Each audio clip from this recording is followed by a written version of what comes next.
Someone said to me recently, "Oh, Sandy, the world just needs more leaders." And I'm like, okay, they do. But what I think is we need better leaders, leaders who are more humble, who are willing to listen, who are willing to compromise, and truly willing to lead when the consequences are hard. And that's what we teach on our NOLS course.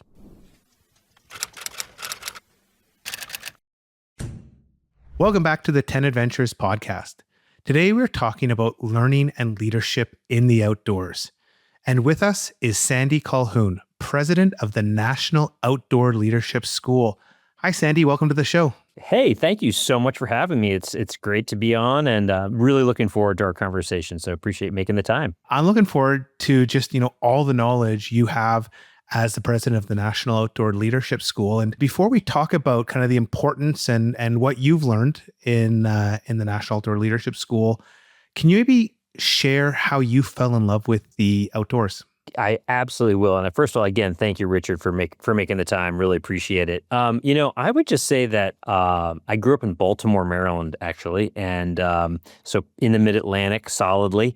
And I fell in love with the outdoors. My family was really outdoor oriented from my earliest days, and but I went to a summer camp in New Hampshire, and I really learned about living in the outdoors, and I went on my first backpacking trip and first hiking trips, and that really kind of got me going.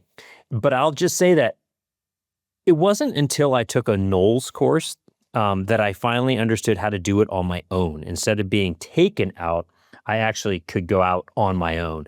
And that was the huge difference maker for me. So NOLS opened the doors for me when I was about 17 years old and never looked back. And what was that first NOLS course you did? Yeah, so I did a very traditional course. It was called the NOLS Wind River Mountaineering Course. NOLS is based in Lander, Wyoming, which is about 3 hours east of Jackson Hole, Wyoming, if your listeners know where that is. And the Wind River Range is right there. And so I headed up for 30 days in the winds. And I'll tell you, Richard, it was a bit of a sufferfest for me back then. I lost about 14 pounds, I think, or something like that. And I might have been pretty miserable, but I learned a lot, and it was so good for me. It was so good for me. Now, I was checking out your career before we had our chat, and it's like super diverse. And one thing just stuck out: you were the editor-in-chief of the Antarctic Sun, based in McMurdo Station. Like, that just sounds like the most interesting job I've ever heard of. What was it like? Well, it was, I have to say, it was an incredible opportunity. I was in grad school. It's how that actually came to be is kind of an interesting story, but the short version is I was the editor of the Antarctic Sun, which is a glorified newsletter. I want to be honest with you. This is not the New York Times. However, I did travel to McMurdo Station via New Zealand, and I worked for 6-month contracts on, 6 months off, 6 months on. So I really spent almost 2 years of my life living and working in Antarctica. And my job was to write about science. That was the goal of the publication. So we would write about the scientific research that researchers were doing, everything from studying the foraging habits of Weddell seals to neutrinos passing through the atmosphere at the South Pole to the dry valleys. And I would write these stories about the research, which would be picked up by like the Associated Press, the BBC, the New York Times. And so it was fascinating. It was totally fascinating. And I was way out in the middle of Antarctica with these scientists trying to understand what they were doing. And it was hard because, scientists like care about like the words you use to describe what they're doing, and your audience needs to have it simplified to understand it. So it was a phenomenal experience. I want to switch gears and talk a little bit about NOLS. For people who haven't heard about NOLS, can you maybe just share, what the organization does? NOLS stands for the National Outdoor Leadership School. We were founded 60 years ago, actually in 1965, by a man named Paul Petzel. In short form, we do several things, but primarily we teach wilderness skills and leadership on extended expeditions into the remote backcountry of all around the world. NOLS has 14 unique campuses around the world to include, for example, the Rocky Mountains, Alaska, New Zealand, India, East Africa, the Northeast, the Southwest, the Pacific Northwest. Did I mention Chile and in Patagonia. So we have all these beautiful campuses that we own and operate from. That's part one. And we take students to do either sea kayaking, backpacking, mountaineering, all these skills-based outdoor expeditions. That's one part of what we do. Another really important part is that we teach wilderness medicine. So we teach certifications called the Wilderness EMT, which is a 30-day EMT course, a Wilderness First Responder, which is a 10-day course, or a Wilderness First Aid, which is a 3-day course. And we teach those around the world as well. And just to put it in context, last year we trained about 20,000 students in Wilderness First Aid. So it's a pretty big scope and scale operation. And then on the Wilderness Expeditions side, we trained, thousands more. So it's grown into a pretty big organization. We're a nonprofit. What's the education model? When you guys look at the school aspect, how is it maybe different from a traditional education that people are used to having, like in a brick and mortar school? Yeah, well, I'm so glad you asked that question. A really important distinction that you're making right away is that NOLS is not a guiding school. We are educators. We really see ourselves fully and entirely as a school. So we're train the trainer. We're teaching skills. And here's the bottom line: we believe wilderness is the best classroom for teaching anything. So the model that we are based on is that our students go out with the most well-trained instructors anywhere in the world and teach wilderness skills so that these students can actually go and do these things on their own. We also teach leadership on the way because we believe that leadership is forged in the wilderness, where the circumstances and the what you face on a daily basis is the real challenge you have to overcome. That's where leadership is learned, we believe. It's interesting. You mentioned you think wilderness is the best place to teach anything. And I was thinking, I was having a chat with my kids a couple of days ago, and we have these like pretty adult discussions about, politics or, ethics or things like that. And I think, how do we get into these deep conversations? And when you mention that, we do all these hikes where if you're with somebody for 8 hours, you have all, the endorphins and the great smells. You get into these topics, which, talking to a 12-year-old about these topics is kind of wild. And I was thinking, like, is that kind of what you're saying, where you think wilderness is the best place to educate people? Am I kind of on the right path, or is there even more? No, I think you're totally right. I mean, here's what happens, we believe, in wilderness. That every lesson that you learn in the wilderness is hands-on and has like immediate application. Like, it starts to rain, we have to learn about the weather, we have to learn about the consequences. You need to get dressed and to handle that weather. So in the wilderness, the consequences are real, they're not hypothetical. And in that environment, right, like, it demands teamwork and problem solving and adaptability.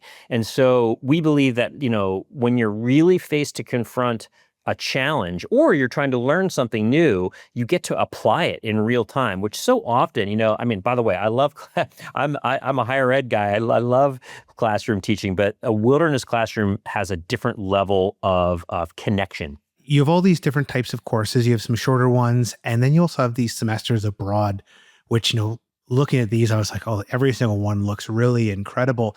I was wondering if you find a different impact on people that do like a 1-week course versus someone that's doing one of these multi-month courses. And then, like, what are the types of impacts that you regularly see in students? Well, first of all, I couldn't agree with you more. I wish that every course would be a minimum of 30 days, because that's really where the magic happens, where when you have an extended period of time. I definitely see the benefits. We as a school see the benefits on shorter courses as well. But one of the most common things I frequently will talk to students before they go out on a semester, which is a roughly 84 to 90-day course, and when they get back.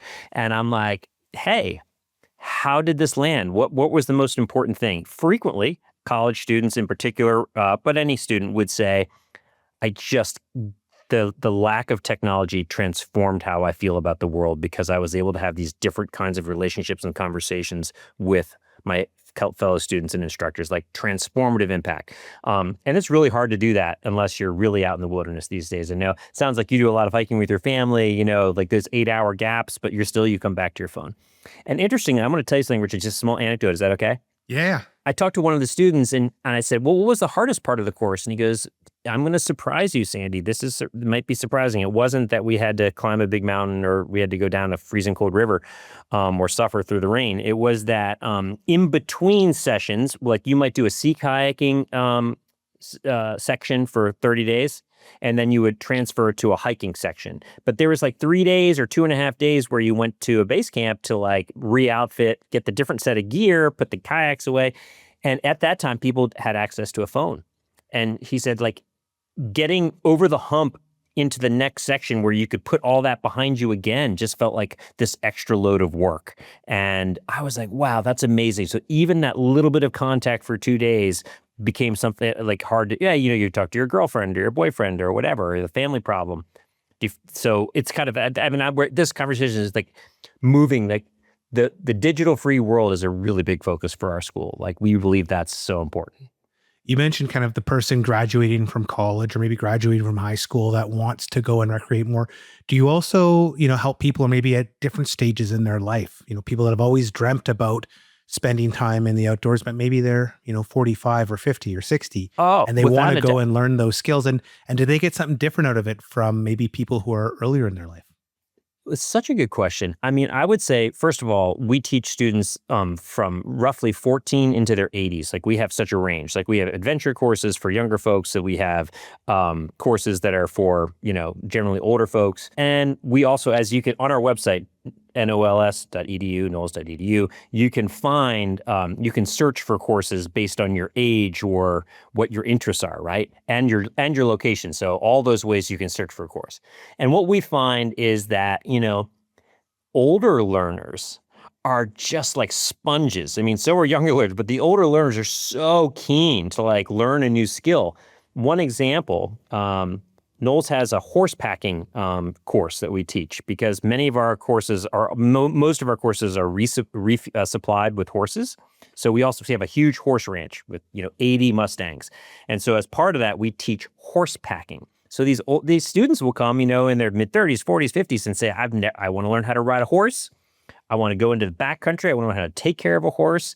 And they come back so enthusiastic, not only for the course, but for the instructors. And I would say, we haven't talked about this, but NOLS instructors are incredibly qualified and very, very highly trained. And we could talk about that, but that's really what makes NOLS so special is our instructors.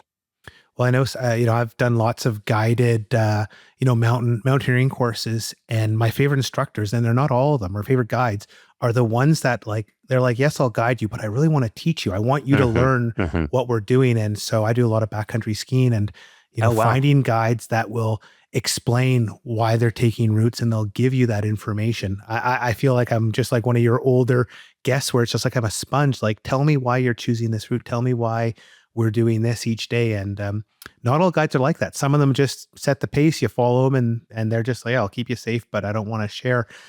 What is what is the tricks you guys use to find these rare guides who also are educators and want to share their knowledge? It's a special person who wants to be a NOLS instructor. We have roughly over 1,000 instructors who are qualified to teach for the school. That doesn't mean they work like it's not their entire job. They might have a variety of jobs. So the basic storyline is most NOLS instructors have probably taken a NOLS course for 30 days. Then they qualify for, so they apply and go and take a NOLS instructor's course, which is a 30-day course where we, learn a little bit more about them, make sure that they have the skills that we need to have, and they get certified essentially as a backpacking instructor, a whitewater kayaking instructor, a rafting instructor, a sailing instructor, and a mountaineering instructor, and then they go into the field. And I guess the easiest thing to say, Richard, is that every NOLS course goes out with 3 instructors, and there's one lead instructor. And that person, by definition, generally speaking, has spent a minimum of 50 weeks camping in the field with NOLS. That's a lot of time under a tent. And that's the minimum to be a lead instructor at NOLS. So these are people who spent weeks and months in the field leading for us. And they choose to work for NOLS because we aren't guides, because we are educators, because they want to share their knowledge. And so if you sit down, I always say, a NOLS instructor is the person that I always want at a dinner table. They're humble, they're curious, they're kind, and they want to teach you. that's their job, and they love it, and I just love them. So I'm a little dyed in the wool, but they're awesome people. A big part of the education component is leadership, and I always find leadership education. Uh, it's always a bit nebulous. Like what is leadership? And in full disclosure, I have a master's degree in strategy and leadership, and even after that, I'm still unclear what the leadership aspects we learn because it's kind of nebulous. But how does NOLS focus on leadership and training, regular people or building up that skill set? Well, first of all, it's so incredibly humbling to be the president of a leadership school. There's a lot of assumptions that people might make about who you are when that happens. And let's just say I'm still learning every single day. And I get so much support from our team across the school about how to improve my own leadership. So it's a learning practice. But I would say three things that really stand out to me about how we teach leadership. First of all, we teach leadership through deliberate practice in real life situations. So that's one of the reasons why, for example, every NASA astronaut takes a NOLS course before they go into space, because they are practicing leadership in a small group, and they believe that our model in the wilderness is so powerful for them. A second really important thing, students rotate in leadership roles daily on a NOLS course. So we teach our students, like each student will have multiple opportunities to actually lead both from the front and from behind. So meaning that they're leader for the day, they're trying to set the goals, the objectives, and how we're going to get there with support from everybody else. But you learn so much about your own leadership style when you're actually forced to say, you're the leader for the day. How are you going to handle these circumstances? And by the way, the instructors are there to help you and guide you along with with the other students. And then finally, deliberative feedback, reflection, peer review, like all that is integral to like how we teach leadership at NOLS. Like meaning you don't just go leave for the day and then you're done. At the end of the day, there's an opportunity to like get feedback and understand. And so often, and early in my career especially, I was leading people and getting no feedback. Like, how do you learn to lead if you weren't hearing from the people saying, hey, this didn't work so well, this didn't land so well, or here's how we could have done it differently. So those are some of the examples of things that we do to teach leadership at NOLS. And I'm super proud of, the way we go about it, which is very collaborative, I guess I would just say. Is there a leadership lesson you've learned personally, you've applied to, your regular life from a NOLS expedition?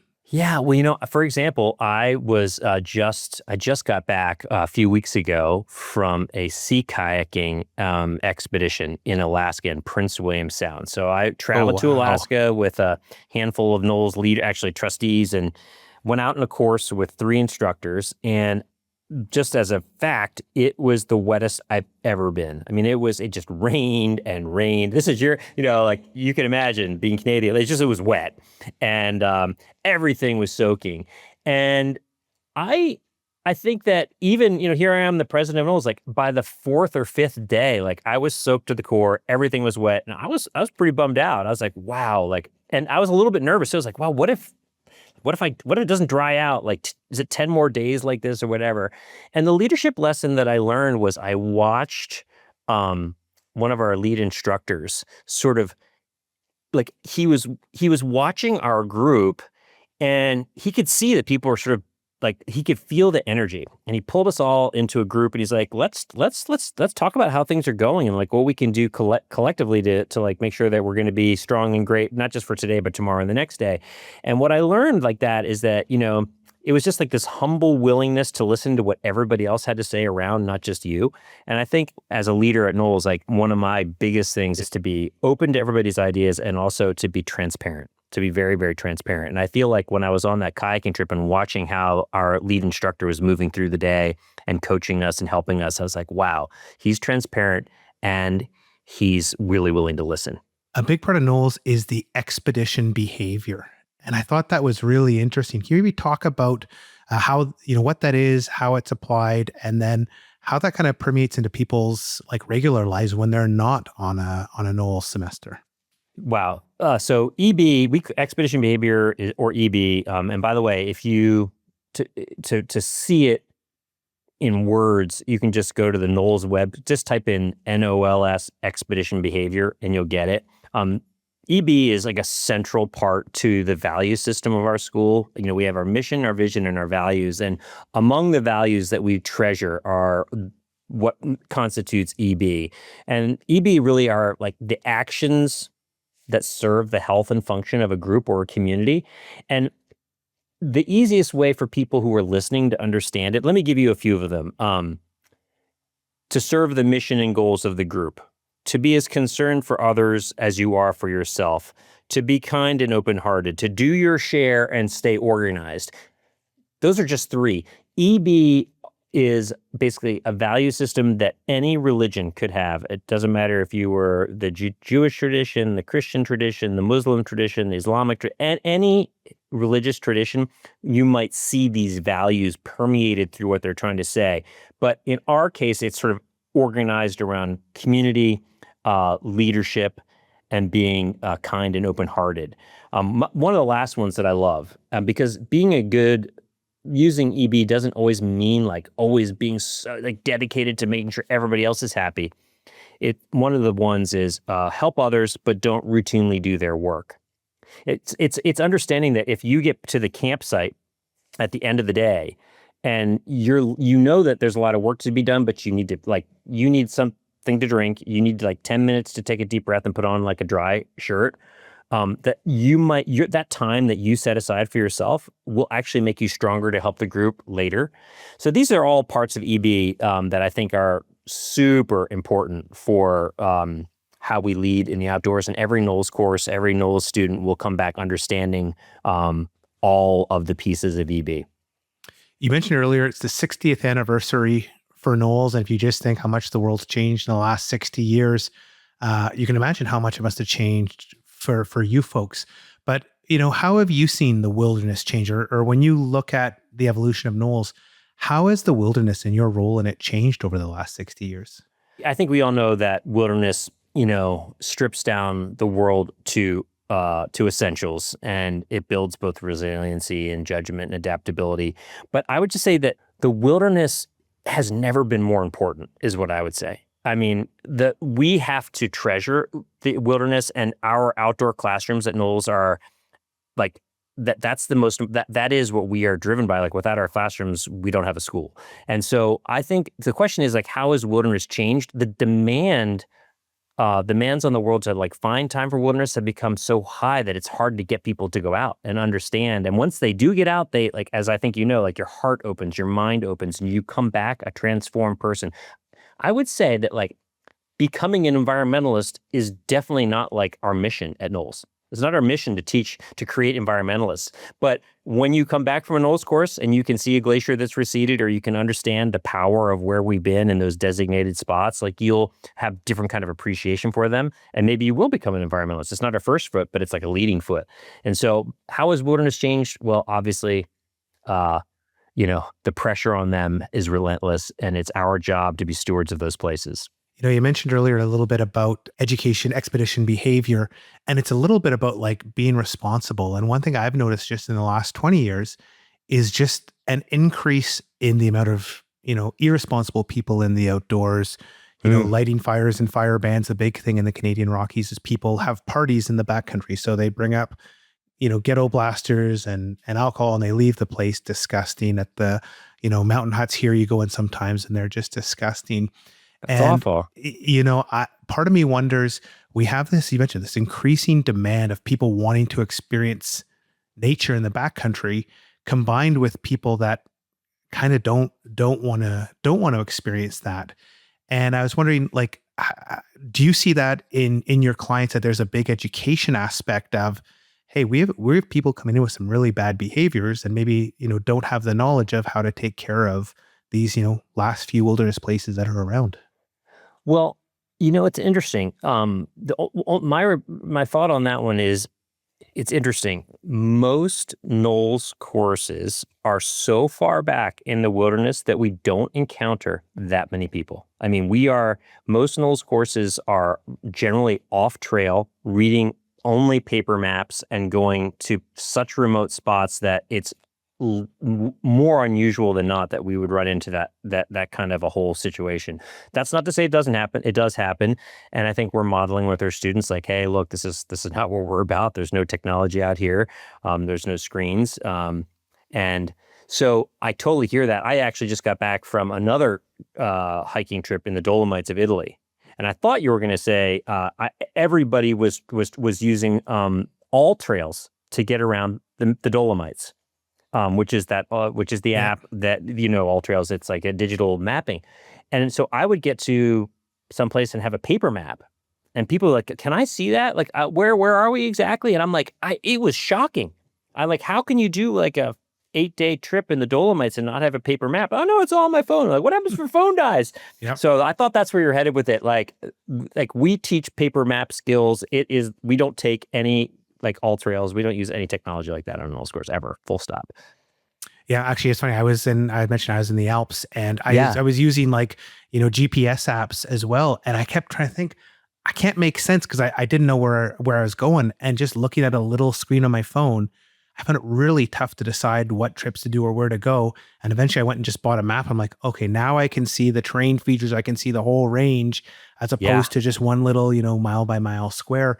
But yeah, I didn't see anyone were using them. I saw one guy with a map, but everyone just was looking at their phone, looking at their dots, seeing if they're on the trail. Oh my God, it's nuts. And, it's just, there's something special. I get huge satisfaction out of a map and a chart, a nautical chart. So like, just like, where am I going? How are we going to get there? Yeah. One of the biggest challenges in outdoor education, at least, here in Canada, is just the cost and how do you make it accessible to everybody? And I was wondering, what's NOLS doing to, try and bring people who maybe want to come into the outdoors, but, they don't have friends who are in the outdoors, or they don't have the means to go and take a course? Well, first of all, you're totally right. Cost and travel remain barriers for like many, many people to get in the outdoors. And that's something we're really working on changing at the school. We're a nonprofit. We are really lucky that we have a lot of supporters, alumni, donors, and friends who understand that scholarship makes the NOLS experience possible for many, many people. So we have a ton of scholarship money available for the school. And as the president of NOLS, one of my main focuses is to bring more and more people into the wilderness. And the only way to do that is to actually support them with financial aid for some folks who can't do it. It's because I think, representation matters. People need to see themselves in these spaces. So that's like, I'll just want to note that NOLS has a program. We call it the IIT. It's an instructor and training program. It brings people from diverse backgrounds into leadership as a NOLS instructor. Super productive program. Like, very, very, very successful. We put scores of people into the wilderness who wouldn't have had the opportunity to lead otherwise.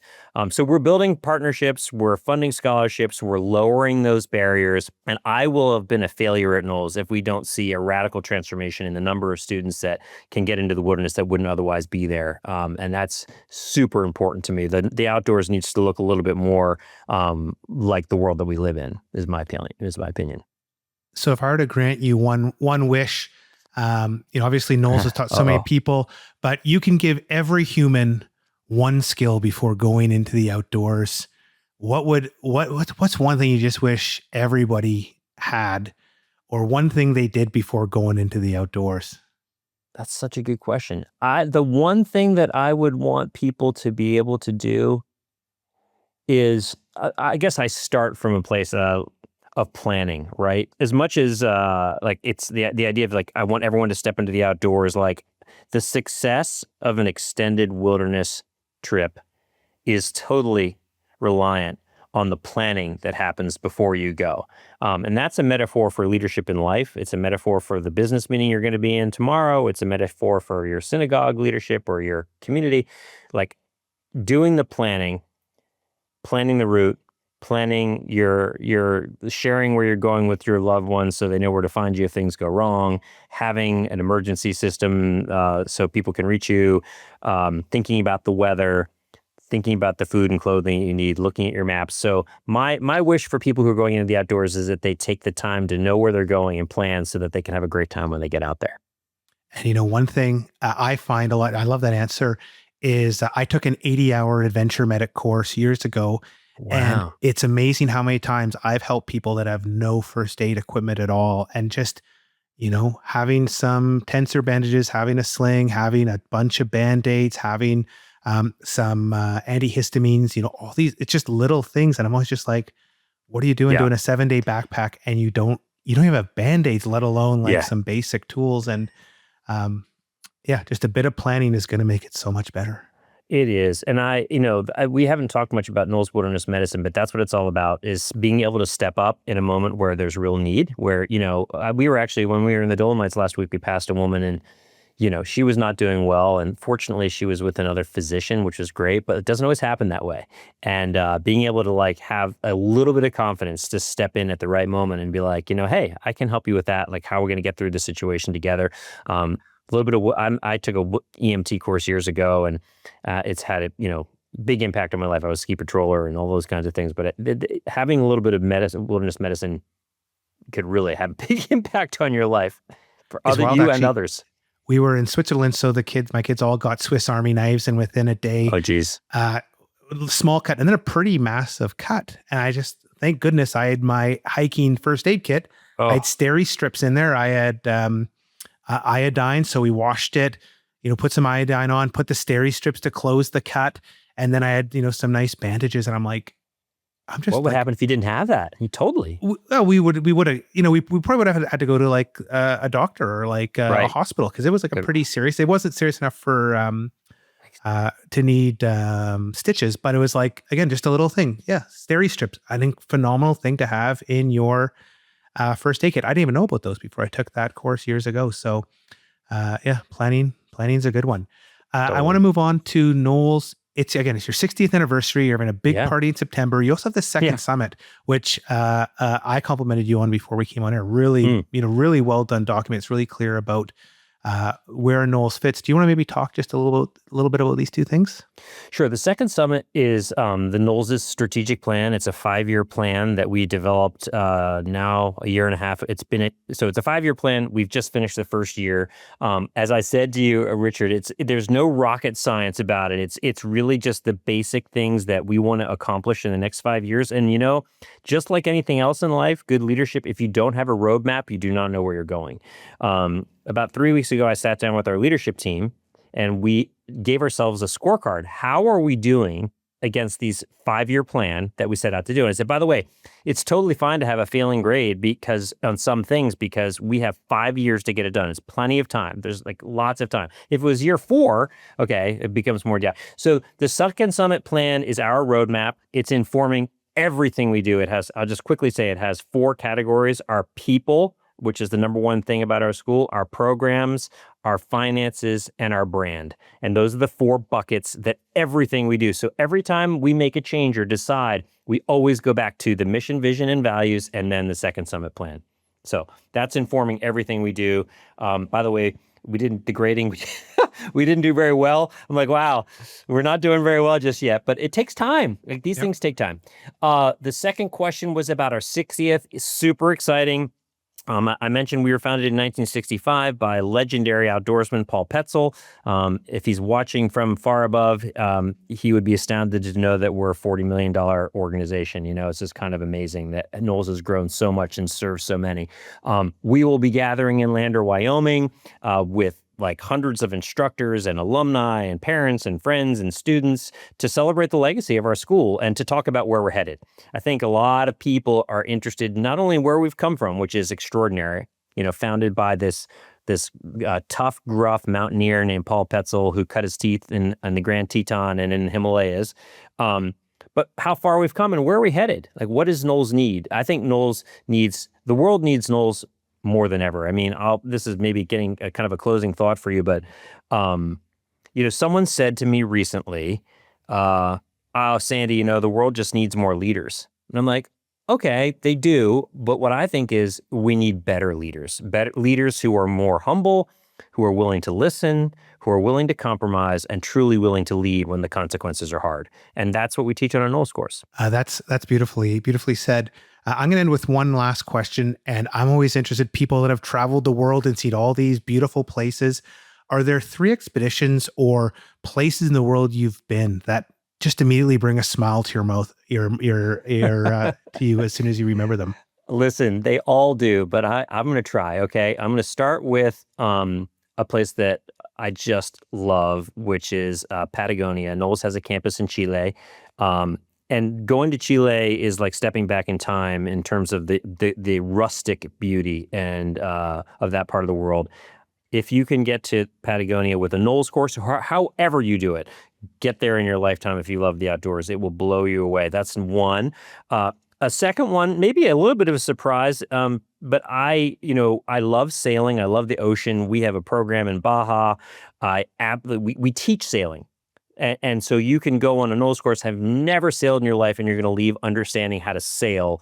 And we have these beautiful boats they're Drascum boats, and they're very basic. They're very seaworthy, and we take them out on expeditionary sailing. And maybe, I don't know, you're going to put me on the spot, Richard, but I don't know. It's hard to beat Alaska. Oh gosh. I mean, every time I go there, I'm blown away by the scope and scale of that place, the rugged beauty of it, the ability to like step off a trail and be so far out there so quickly. And NOLS goes to some of these, between this sea kayaking in Prince William Sound to climb. We have a course that climbs Denali. It's a whole course you can take to climb the highest peak in North America, or, into many, many of the mountain ranges. It's beautiful. So yeah, all those places put a smile on my face. They all sound epic. The sailing, I didn't see the sailing course, but that's actually something I taught my wife for my bucket list. At some point, I need to learn how to sail a boat, because I watch all these dudes on YouTube on these around the world sailing adventures. I read books from 100 years ago, people sailing, and it just seems like the most romantic way to explore the world. So I'm going to check that out for once I retire. Yeah, that's an awesome one. And we actually we also teach sailing in New Zealand. We have a New Zealand campus, and so we can teach sailing down there. Absolutely do it. And by the way, it's really fast. I have to tell you, I can't resist. At our NOLS Mexico branch, where we do the sailing in Baja, it's incredible because you're sailing in the ocean, but you're surrounded by desert. It's all like arid desert. So you're camping with like cactus and in the middle of a desert, and then you get on the ocean, you're sailing. It's really cool. Sandy, thanks for coming on the show today. It was just such a delight to talk about education and leadership, and how the outdoors helps people develop those skills. Listen, thank you so much for taking the time to chat with me about the school. And I welcome everyone to join us on our NOLS course, nols.edu. But no matter how you do it, take the time to get into the wilderness. It's going to be great for your mind, body, and your soul. And thank you so much for having me today. Excellent. I'm going to put links to the NOLS website and the expedition behavior into the show notes. And with that, thanks everyone for listening to this episode of the 10 Adventures podcast. We'll be back next week to explore the world and hear about more epic adventures. Bye-bye.